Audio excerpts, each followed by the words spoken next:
Ako po, matinding natuklasan ito.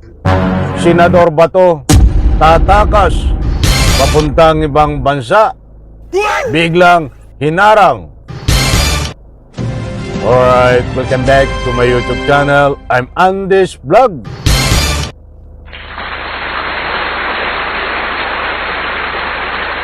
Mga kaibigan, kalalabas pa lang na mainit na balita. Latest update tungkol dito kay Senador Bato na ilang buwan nang nagtatago sa loob ng imbornal. Aba, ay mantakin nyo, biglang natuklasan. Tatakas o tumakas na ba ito papuntang ibang bansa? Sapagkat dito ho, ang sabi nila, pag-aresto ang hinarang. Aba, ilike muna natin ang video na ito. Kung nagustuhan nyo po, please subscribe my YouTube channel. Matindi ho ito. Ito pala ay Bato ay papuntang ibang bansa o nakatakas na ba ito, mga kaibigan, sapagkat mismo ang kanyang abogado, itong abogado na ito ay nasubrahan ng talino ang nagsiwalat na itong si Bato ay tatakas papuntang ibang bansa. Arrest warrant, hinarang. Nako, bibigyan po natin ng linaw, mga kaibigan. Unahan ko po kayo, hindi po ito fake news. Kapag mayroon po kayong pagkakataon, samahan nyo ako. Panoorin, pakinggan hanggang dulo ang vlog na ito. Shout out po sa lahat, mga kaibigan. Gusto ko munang kunin ang inyong panig. Dahil ito ay marami ho ang nagtatalo-talo sa comment section na itong si Bato ay wala daw kasalanan. May nagsasabi naman na malaki ang kasalanan ni Bato. Kaya't gusto ko munang hingin ng inyong panig. Kayo po ba ay naniniwala na itong si Bato ay mayroong kasalanan o sangkot dito ho sa tinatawag na crimes against humanity na kaso na kinasasangkutan niyo ngayon? Sa comment section, ninanyayahan ko po kayong magbigay ng anumang public opinion. Heto na po ang resibo, katibayan, mga kaibigan, ibabahagi ko po sa inyo. Bibigyan po natin ng linaw na ito, itong isiniwalat bigla na ito na si Bato ay ito po ang matinding sinapit. Babahagi ko po sa inyo. Panoorin, pakinggan. Si Senator Bato de la Rosa, matapos maging absent sa Senado mula pa noong nakaraang Nobyembre, yan ay ayon sa kanyang mga abogado or kampo. Ang paliwanag po ni Attorney Israelito Torion, iniintay pa rin nila ang desisyon ng Korte Suprema sa hiling na harangin ang pagpapatupad ng arrest warrant mula sa International Criminal Court. Pero si Torion mismo, hindi raw sigurado kung nasa Pilipinas pa itong si Senador de la Rosa. Ay naman Maliwanag po, mga kaibigan, hindi tayo nagpapakalat ng anumang fake news. Nandyan ho, hindi sigurado itong abogado niya na nasubrahan ng talino na si Torion na itong si Bato ay nasa Pilipinas pa. Ibig sabihin, ay posibleng nakatakas na papuntang ibang bansa. Yan ho ang gusto niyang ipunto. Kaya't maliwanag po dito, napakaliwanag, uulitin ko. Bato, tatakas papuntang ibang bansa ang ibig sabihin nito. Dahil hindi sigurado kung nasa Pilipinas pa o tumakas na ba ito.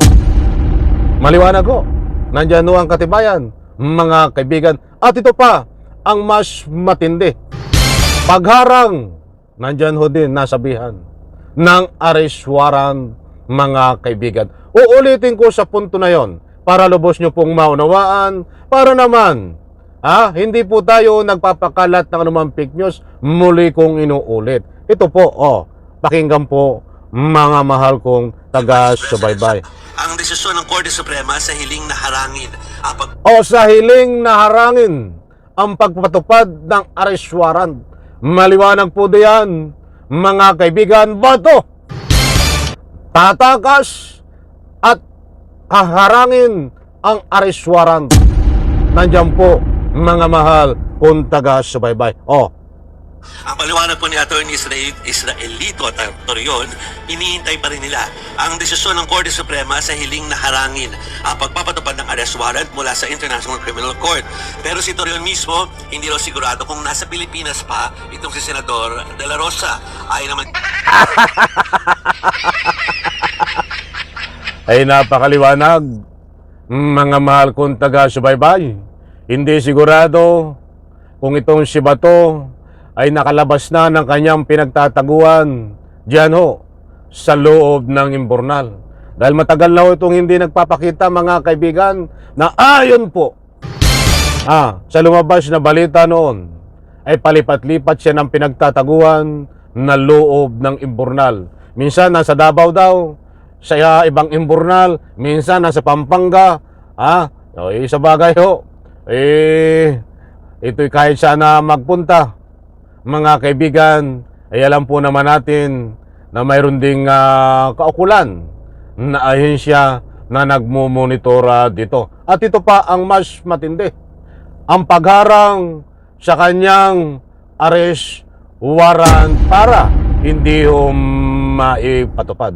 Lilinawin ko ho, mga mahal kong taga-subaybay, datapuat sa puntong ito ay nasabi natin na hinarang. Yan po ang ibig sabihin. Hindi si Bato ang hinarang.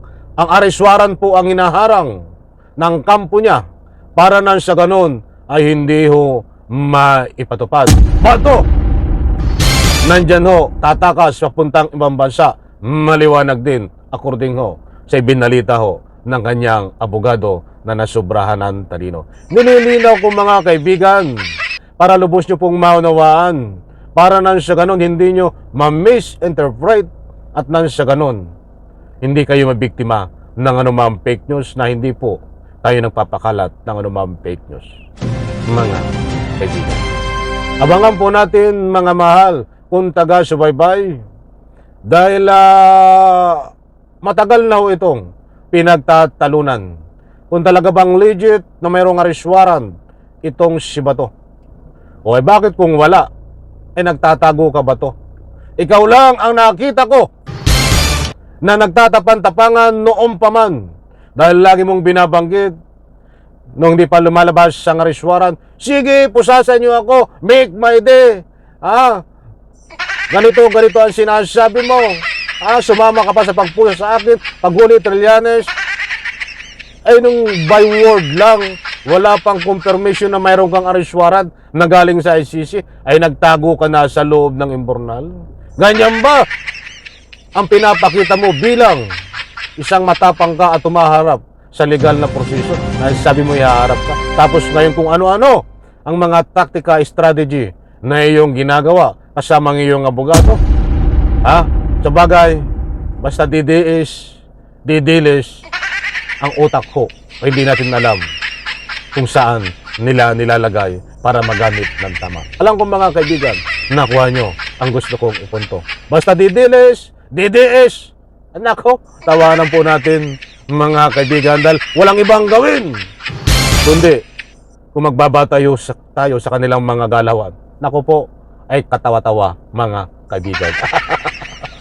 Abangan po natin, kasalukuyan pa rin pong nagtatago si Bato na ito, dapat ay bigyan ng aksyon para nang sa ganun maparusahan, mga kaibigan, sa Senado at kung ano pang dapat ibigay sa kanya na parusa tungkol dito sa kinakaharap niya, mga kaibigan. Sa like ko sa video na ito. Bye-bye.